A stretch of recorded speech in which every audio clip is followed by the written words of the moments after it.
Өмзөзөн хөвчийн тухай, бүдэлгүй жороо мөрөн говийн тухай, асгасан ч самун цагаан үлсдэг сүүхийн тухай, алдсан ч үзэн газар хүрдгүй хадагныхан тухай, их хорон Монголын тухай дуулж байна.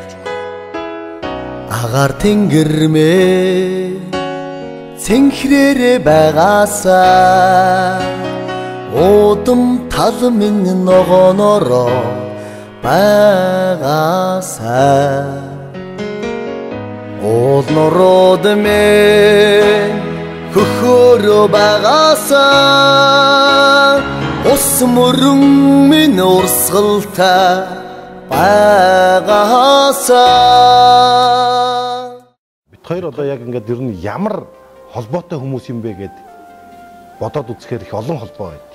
Хамгийн гол нь аливаа нэг юмд яг чин сэтгэлээсээ хандах гэдэг бол хамгийн зөв юм байна. За бид хоёр бол одоо бас нэлээдгүй олон жилийн хугацаанд одоо найз нөхөд амдууд, уран бүтээлийн амдууд шоолтсон, сэргэлэн хүний урд тойн гарч чаддаг. Энэ зан чанар нь хамгийн эхлээд надад ер нь бол туссан юм байна. Хүн гэдэг утга нь эхлээд одоо надтай үзэл бодол харах зүг нь нэг ойролцоо мэдрэмжтэй, ойролцоо магадгүй үнд ханддаг хандлага ч юм уу. Тийм учраас их амархан ойлголцсон. Хүнийхээ хувьд ингэж боддог л да. Монгол улсыг дэлхийд таниулах юм нь биеийн тамирын спорт, соёл урлаг юм болов уу гэж. Магадгүй миний бодол буруу байхыг үгүйсэхгүй.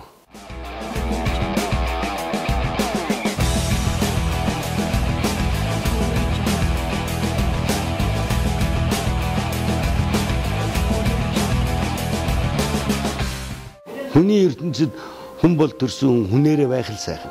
Түүнээс биш сонгуулийн 4 жилд их хурлын гишүүн л байна. 4 жил л байна штэ.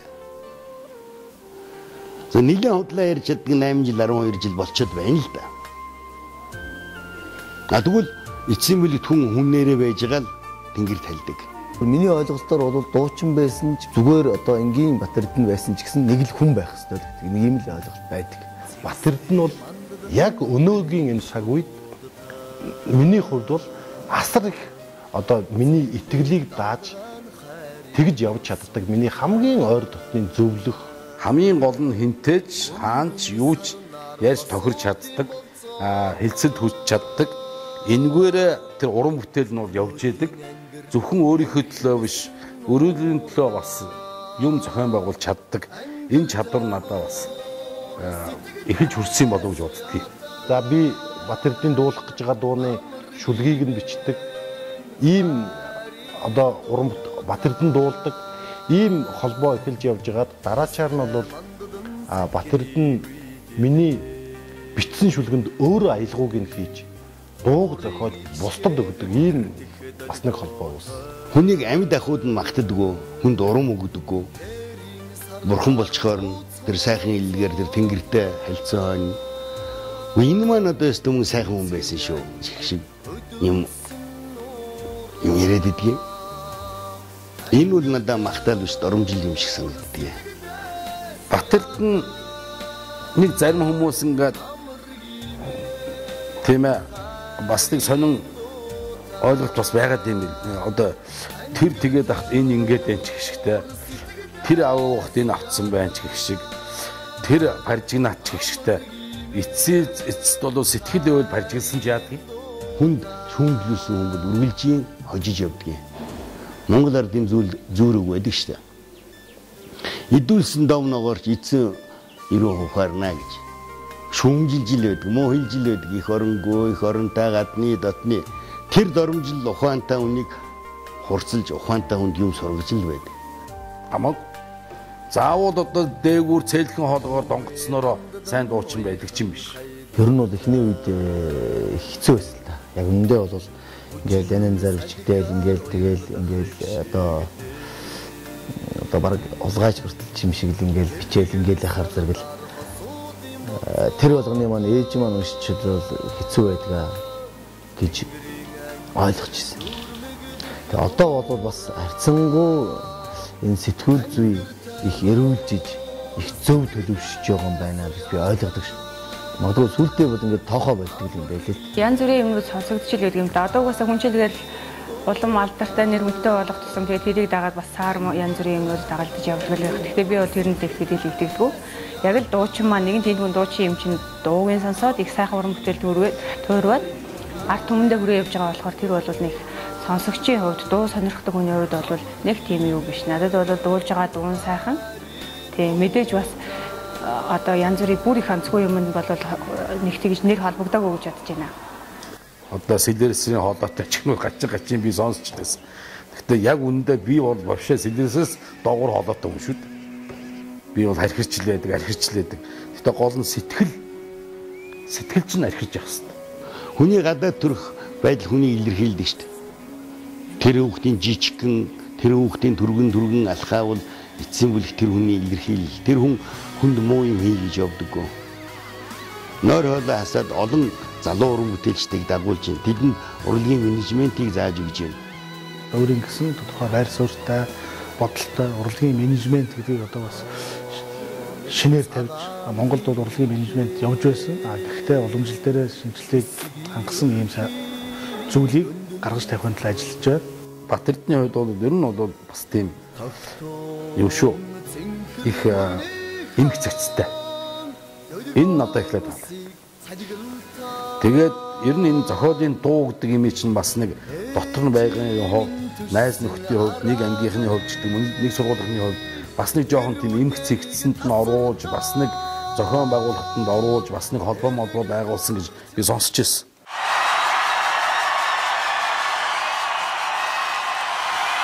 Хин нэгэн хүн мөрөөдөлтэй байж мөрөөдөл рүүгээ гүйж чадахгүй л алхаж чадахгүй л мүлхэж чадахгүй л мөрөөдлийнхээ зүг харж хөвтүүл заавал нэг амжилтанд хүрэх болов уу гэж санаж явдаг.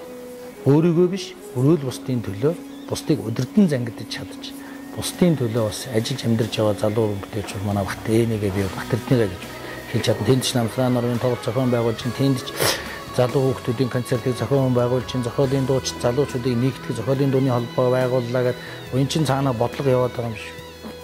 Зарим нэг төрийн албан хаагчдын төрийн байгууллагуудын хийхгүй байгаа ажлыг чөлөөт уран бүтээлчд хийгээд байгаа юм шиг. Ер нь чөлөөт уран бүтээлчд гэдэг маань өнөөдөр зохиолын дууч рок попын хошин урлагийн энэ бүхэл бүтэн айран байна шүү дээ. Энийг зангидах юм байхгүй шүү. Нэг эцэггүй хүүхдүүд чиг шүү. Урлагийг бол Монголд бол хийж болж байна. Урлагийг одоо жишээ нь дэлхийн сонгодгийг орчин үеийн урлагтай, үндэсний урлагтай холиод эсвэл бол ардын урлагад ангарна. Тэр чинь тэгээд энэ жижигхэн зах зээл дээр борлуулах. Тэгээд байгаа театрын цөөхөн нэрийн мэтгэс сайшгүй байсан нөгөө маркетинг менежментчүүд. Монгол Улсын авиа жүжигчин Чинбатын Бат Эрдэнэ Монголын тухай шилдэг уран бүтээлийн тоглолт. Дуудулдаг болгон, од болцсон, дуурсан болгон улс төрчүүлсэн энэ цаг үед хэн хэнийгээ бид таньж, хэн хэнийгээ өргөж, хэн хэндээ урам хайрлах вэ гэдэг л гол асуудал байгаа юм шиг санагддаг. Бат Эрдэнэ болвол нэг тийм шоултсан, сэргэлэн хүний урд хойно гарч чаддаг. Энэ зан чанар нь хамгийн ихлээр надад ер нь бол туссан юм байна. Энэ зан чанар бол бас тайзны хүнд байх ёстой зан чанар. Тийм нэг одоо чавхны чулууч гэх юм уу. Энийг дээр нь бас их гоё нэрлдэг байсан үе бий л дээ. Оюутан ахуйгаас хойш өнөө хүртэл үнэхээр ойр дотны явж байгаа уран бүтээлч бол Бат Эрдэнэ маань л да. Бусадтайгаа ингээд нийлээд бас нэг юм зохион байгуулж чаддаг. Тэрнийгээ төлөө эцсийн хүртэл явж чаддаг. Тэр нь ямарваа нэгэн бас нэг үр дүнд хүрч чаддаг. Шулгадл нь эзэн хончгсон гарч идэг ийм нэг хүн юм болов. Энэ бол эргээд уран бүтээлч байхын хажуугаар зохион байгуулагч байхын авьяас энэ хүн бас байдаг юм болов гэж боддог юм.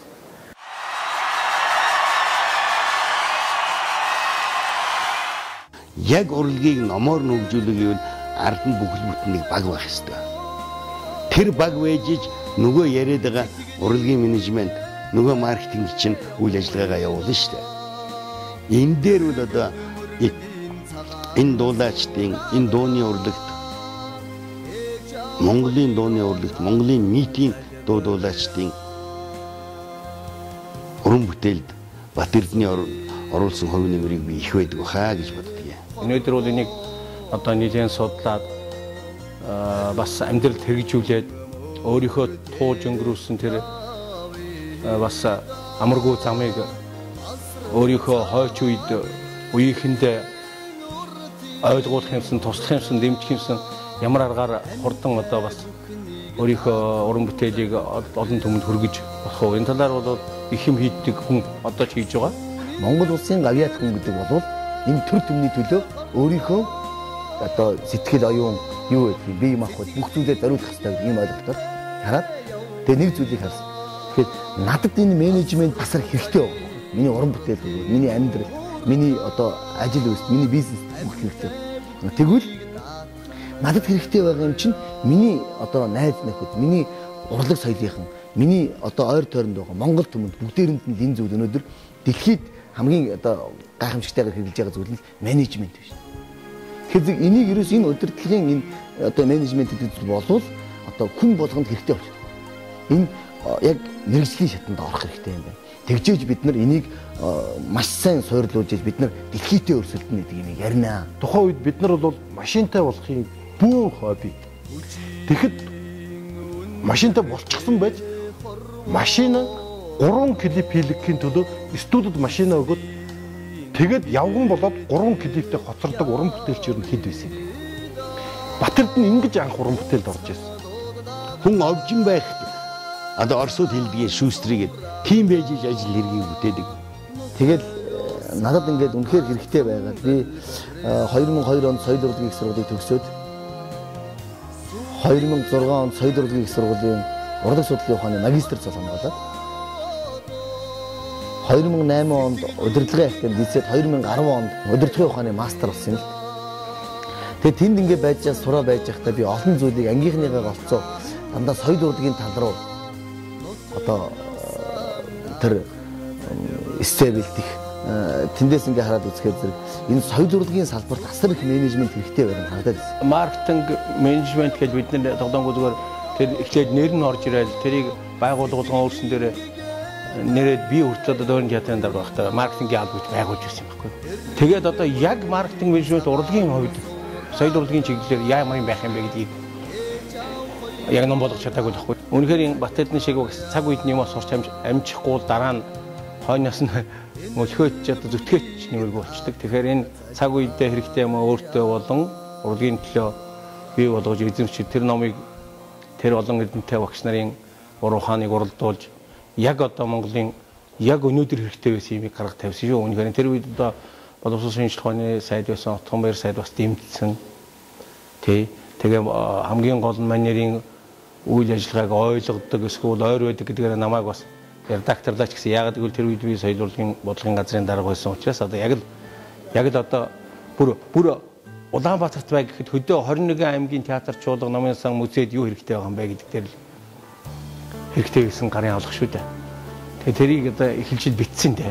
Манайд урлаг соёлын чиглэлийн хамгаалсан 18 доктор байдаг. Тэд нар маань одоо жоохон яг ийм ном бичсэн үгүй юу сайн мэдэхгүй байна тийм ээ. Тэгэхээр бол энэ талаар бол баяр хүрэх ёстой. Дэлхийн өөрөө тэр чигээр өнгөөр шинжлэгдэж дэлхийн өөрөө тод өнгөнд дурлж байгаа энэ үед энэ бол юу би тод өнгө гэдэг маань юу гэхээр дэлхийн тэр чигээр шинжлэгдэж байна. Тэгэхээр энэ үед урлаг хүртэл шинжлэгдэж байгаа. Тэгээ энэ үед бол уран бүтээлчд Монголын уран бүтээлчд юугаар хоцрохгүй байх вэ гэхээр цаг үеэ мэдэрч басны гадагшаа дотгошоо явж ном үзэж ногоотой шүлээ нугаж гадаад дотоодоос сурах юм сурах хэрэгтэй байна. Тэр менежмент нэг амжилттай болоод ирэхээр чи хүн чинь өөрөө тэрэндээ ханахгүйгээр яг тэрийг хийж байгаа хүн чинь өөрөө сурд юм байна шүү. За би бол ингээ практикээр ингээд менежмент хийчлээ тий. Одоо бол би энэнийхэн чиглэлээр гадаад орнд одоо ингээд тэр их менежмент хийх ярьдаг тэр гадаад орнд нь менежментийн чиглэлээр тэр онлыг нь одоо сонсохоор би ер нь алдаж байсан юм байна уу, онож байсан юм байна уу гэдгийг очиж сая бас Ирландд 2 жил гараа сурлаа. Хүмүүс янз янзаар л ойлгодог, ярьдаг. Гэхдээ янз янзаар хүмүүс ойлгох нь хамаагүй. Өөртөө капитал бий болгож байгаа юм тийм ээ. Ирээдүйд би яаж амьдрах вэ гэдгийг одоо баталгаатай болгож авч байгаа нь сайн хэрэг байхгүй. Тэгээд Монголын урлагт үдсэн харсан юм аа. Одоо бодитоор бий болгож чадчихлээ бол одоо энэ л хэрэгтэй. Түүнээс одоо бид нар хүлээгээд бид нар гайхамшигтай урлагтай тийм ээ. Дэлхийн ирээдүйн хэмжээс нэг мундаг мөнгөтэй хүн ирээд бид нарыг ингээд аваад яваад аваачаад тийм ээ. Дэлхийд ингээд цацаад Ингэж юм ойлгоод тэгээд ингээд бүгдээрээ хүлээгээ сууж болохгүй. Тэгэхээр бид нар өөрсдөө судлах хэрэгтэй. Бид нар төлөвлөх хэрэгтэй. Бид нар хэн бэ гэдгийг одоо мэдчих. Магадгүй бид нар Чингис хааны үрсүүд тийм ээ. Одоо мундаг хүний үрс гайхамшигтай гадаа төрчихсөн энэ янз юм яриад байна. Гэхдээ бид нар бол дэлхий дээр байгаа 7 тэрбум хүн дотор л байгаа нэг л хүн байхгүй. Дэлхийн салбарт бол үнэхээр хүн өөрийнхөө ойлголцоороо харж дүгнж байна. Зөвхөн одоо тэр хоёрыг одоо гүйлгээд байгаа дууг нь уралдуулаад хүн өөрийнхөө таашаал хүслээрээ сонсоод тэр мэдрэмжээрээ тэр хүн энэ сайхан дуулсан байна гэж. Энэ шүүлт бол одоо бас үнэхээр бас яг тэр бүх тэр өөр бус спортын төлөвлөлтөд адилхан одоо шүүхэд хэцүү. Би хэн байх нь чухал биш.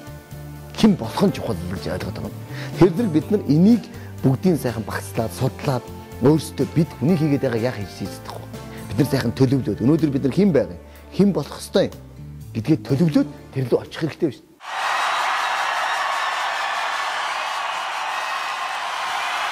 Уран бүтээлийн хамгийн анхны тоглолт нь хонхны нулимс гэдэг тоглолтыг хийгээд тэгээд тэр хонхны нулимс гэдэг тоглолтыг дараагаар 36 хоногийн дотор Монгол орны 21 аймгаар тоглож болдсон байна гэдэг тэр зүйл тэр менежментийг Батэрдэн анх гаргаж ирсэн байхгүй. Жишээлбэл тэр бол маш их хүнд хэцүү ажил шүү дээ. Улаанбаатараас гарлаа оройд нь өвөр хангаад тоглолоо, маргааш нь шууд говь алтай тоглолоо, маргааш нь цаашаа хомтод тоглолоо, за цаашаа явлаа Баян үлгийд тоглолоо, увсад тоглолоо, завхан тоглолоо, хөвсгөл тоглолоо. Ерөөсөө нэг өдрийн зайтай хүмүүс гайхдаг. Би яаж амжт нисдгүүл баймаар ингэ. Машинаар явж байгаа. Тэгэхэд яг үнэхээр нэг аймаг дээр 2 юм уу 3 тоглолоо шөнө 2 цагт 3 цагт гараа 2 цаг 3 цагт гараад тэгээд бүтэн өдөржингөө машинаараа явбал дараачийн аймаг тоглолоо.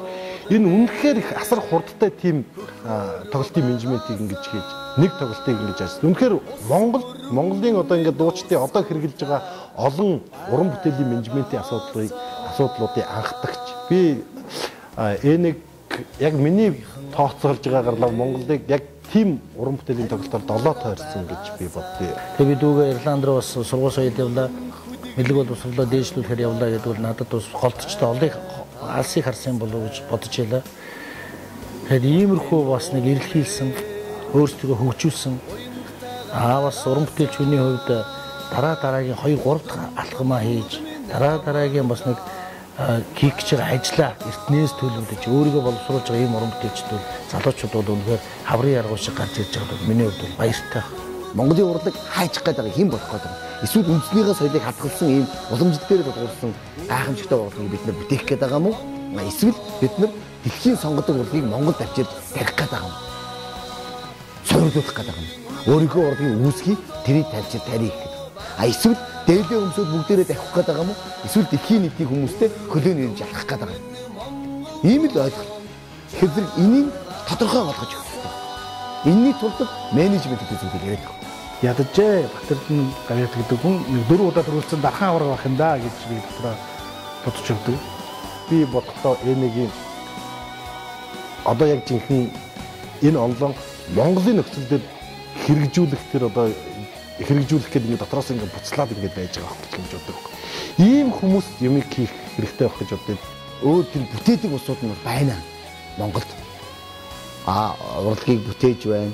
Одоо тэр өөрсдийнхөө гайхамшигтай бүтээлүүдийг өөрсдөө суугаад ингээд бүтээждэг усууд нь байна. За энийг хүнд хэрэгтэй зүйл болгодог. Тэр зүйлийг л менежментийн баг өөрөө хариуцдаг байхгүй. Тэгэхээр тэр одоо менежерээр удирдуулсан баг л энийг хариуцж одоо магадгүй би өнөөдөр хүмүүс одоо тийм сэтгүүлч хүн тийм болж ийн ийм хүн ийм болж ийн гэж ярьж ил тэр хүнийг харах хэрэгтэй. Тэр хүн зөв удирдах хэрэгтэй. Тэр хүн өөрийнхөө тархийг ажиллуулах хэрэгтэй. Магадгүй тийм юмыг чадна гэж очичихсан юм чинь тийм биз тэр хүн одоо бас өөрөө бодож байгаа шүү. Тэгэхээр магадгүй бид нар харин дэмжиж өгөх хэрэгтэй юм боддог.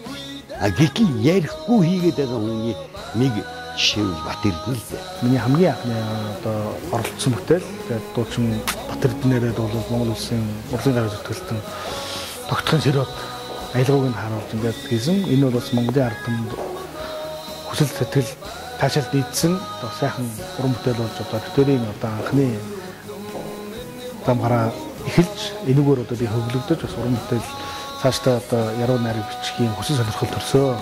Магадгүй анхны үеийн хүүхэд мөнгөний төлөө явж исэн байхыг үүсэхгүй.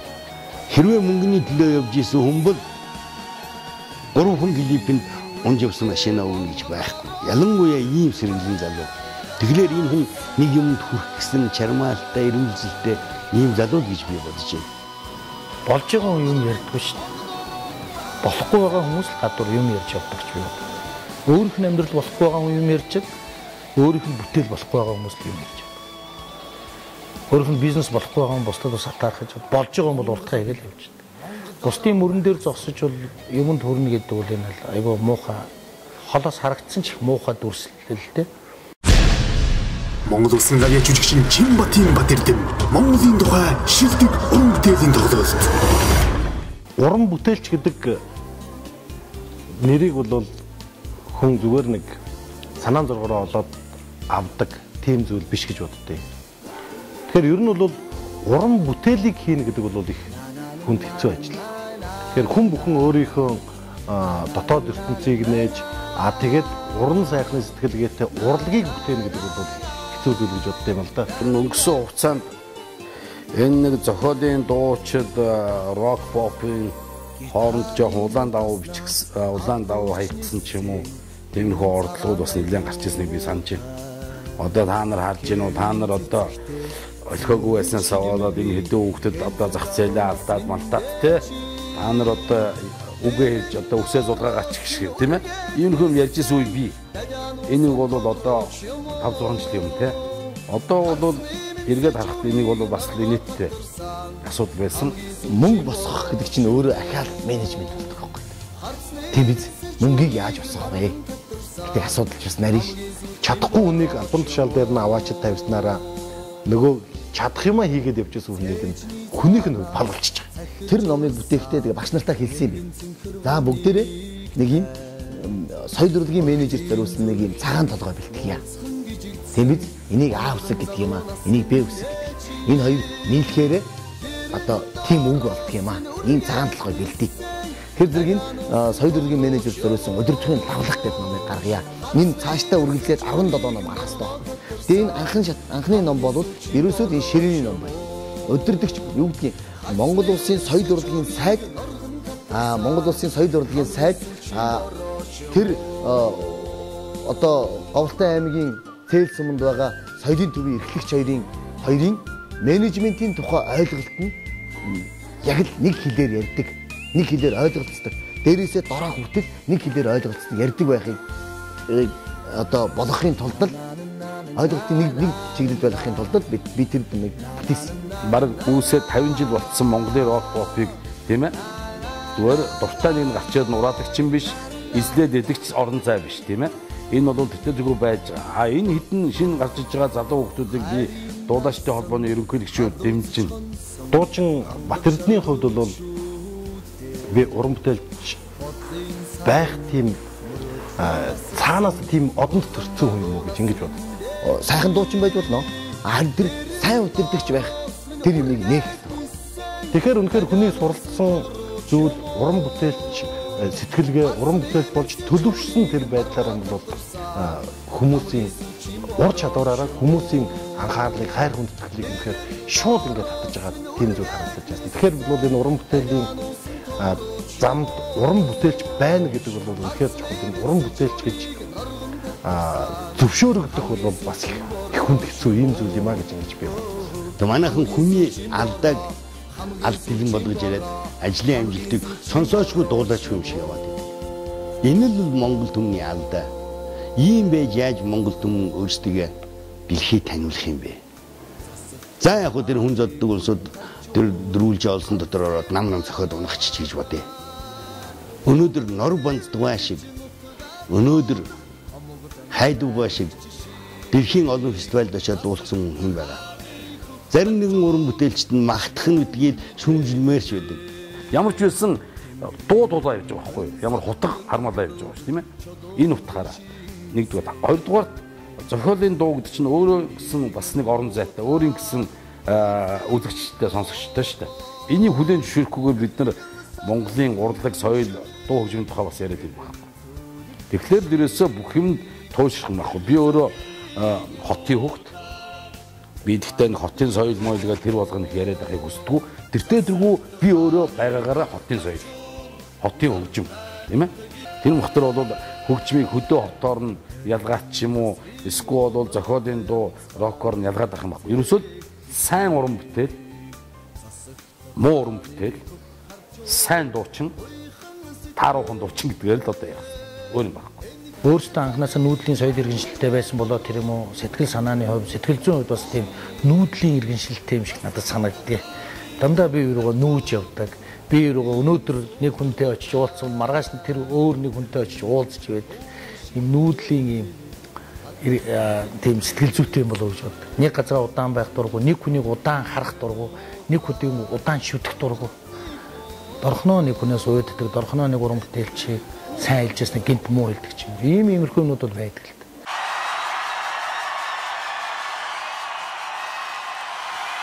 Аваад жүжигчин дууч маань миний хувьд бол бас их өөрийн гэсэн өнгө төрхөөрөө сэтгэлд их хүрдэг. Ялангуяа эхийн тухай дуулсан дуунууд нь бас ихийг бодогдуулж тийм ээ. Би өөрөө бас багаасаа одоо ээжигээ алдсан баг насандаа. Тийм учраас ягаад чи эхийн тухай дуу дуулах үед нь миний сэтгэл бас ээжиг минь бодогдуулдаг. Тийм сайхан дуучин байнамаа. Бид ядуу амьдрал чинь гэж яриад байдаг. А гэтэл тансаглаж байгаа нэг нь та бидний мөнгийг хулгай хийгээд байдаг. Сүүлийн үед тэр бумаар нь олж штэ. Авилгатай тэмцэх газрынхан, цагдаагийнхан, хуулийн нэгдлийн байгууллагынхан. Тэгэд олсон мөнгө Бадарчин хулгай хийсэн тэдэн төгрөг Бадарчин эдсэн үдэн төгрөг авлаа оллоо болдог. Тэгээ хаашаа ордог тэр. Болдгүй мө. Өнөөдөр ингээл ажиглаад байхад манай улсын соёлын сайд туйлын хүнд ажиллаж байгаа штэ. Яг гэвэл би амьдралаа урлагтай болсон болохоор гадралж юм. Нэг уран бүтээл тавих гал нэг театрын дараа нэг ерөнхий найруулагч мөнгөнд дутчаа сайд дээр очив. Гэхдээ тэр 4 тэрбум төгрөг олсон юм бол 2 театрт 2-2-оор хуваагдаг шүү дээ. Дараа нь амар штэ. Хулгайч нараас юм авсан аваад хинд өгсөн. Дараагийн театрт 2 тэрбумын өглөө 2 тэрбумын дөрвжийн улсын театрт өглөө. Аваад алгуулагчдаг аваад хураагаад авсан мөнгөө яаснаа хинт шилдэггүй энэ томчууд ингэж болдгоо мó би энэ дэр нэг гайхаад идэв. Монгол улсын төсөв жижигхэн тийм биз дээ. Тэгэхээр зэрэг хангалттай мөнгө өгч чадахгүй тэр уран бүтээл систем хангалттай мөнгө өгч чадахгүй байгаа нь ойлгомжтой. Тэгээ мэдсээр үечиж одоо явдаг. Өнөөдрийн соёлын сайд бас нэлээд ядарчлаа байгаа. Тийм ээ. Спортын мөнгөнийх нь, аялал жуулчлалын мөнгөнийх нь, тийм ээ. Одоо соёл урлагийн байгууллагууд нь бүгд мөнгөнийх нь. Тэгэхээр зэрэг би бол тийм л ойлголттой байна. Үнэхээр байгаа юмар бүтээгээд хийгээд явж чадахгүй байгаа бол тэр байгууллагын удирдах хэрэг байхгүй. Цаг хугацаа. Цаг хугацааны дараа бүх юм сайхан шүүгдэнэ. Эднэст бол бидний алдааг автах эрх байхгүй. Гавьяа жижигчин Батэрдний хоолой нэг тийм өвөрмөц. Тэгэд ер нь бол сонсоод аманд орчдээ шүү. Ерөнхийдөө бол нэлээд тийм өөрийн гэсэн өвөрмөц одоо имиж гэдэг юм уу дүр төрхийг яг ард түмэнд тийм хүрсэн сонсогчдод хүрсэн тийм юугаа дүр төрхөө бол ямарчсан буулгаж чадсан тэгээ юм сайн дуучин гэж боддог. Өнөөдөр хэцүү шттэ. Үгийг чинь ойлгохгүй байгаа хүн нулимсыг чинь ойлгохгүй. Ижиг хүн бол ингээд бүх талаас нь яаж өглөө болгон цайныхаа дэжиг миний төлөө өргөж байгаа шүү дээ. Үдэш болгоно бурхан залбирлах цаа миний төлөө сайн сайхан яваасаа залбирч байгаа. Тэгэхээр энэ бүх юм маань ингээд сайхан тэнцвүүлээд амьдралын ноён мөрөг маань тэнцвүүлээд явж байгаа. Ийм сайхан мундаг л хичтэй баяртай. Тэгээд ижиг би надад ганцхан үсэл байна. Ижигийн минь дуртаслаад яаж тохноос юм.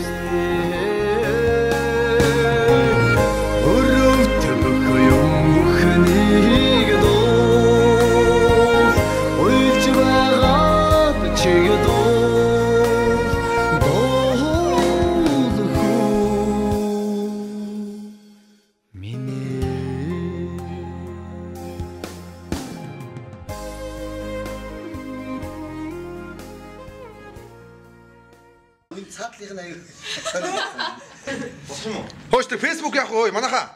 Хөөш. Юу вэ? Хэдүүлэн клип гэдэг үү? Яаж? Гоё гоёсоо клип зүгээр ямар ч асуудалгүй чинь зөө. Хөөш. Харин энэ тань дуулж. За. Хөө. Ямар ч юм уу? Ямар ч юм уу? За. За. Хайгаад болох юм. За. За тэгээ.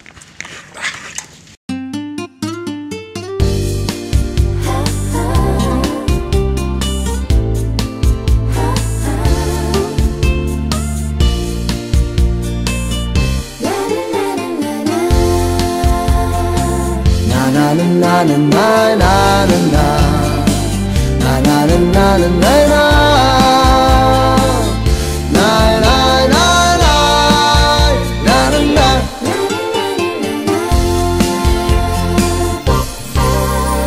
Гитарын утаснаас алдуурч нисэн гинэн цагаан аялгуутай хэрийн цэцэгтэй зэрлэж хилмигри хэнцэр залуунаас миндээчи дэрэн дороос минь үргээд нисэн дадян усан тогрооч юм уу харсны минь сэжүрийг наргоо татарсан хамгийн сүлжийн борооч юм уу харцны минь сэжүрийг нарган татарсан хамгийн сүлжийн борооч юм уу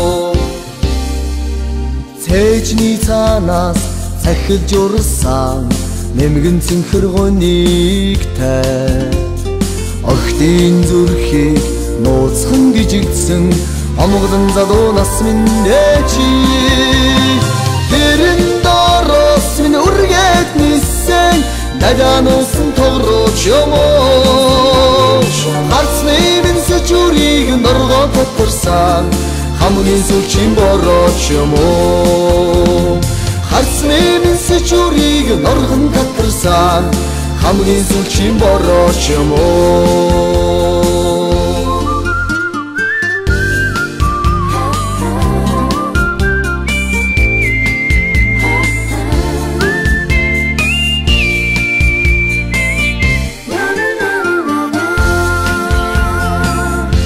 나는 나는 나 나는 나 나는 나는 나는 나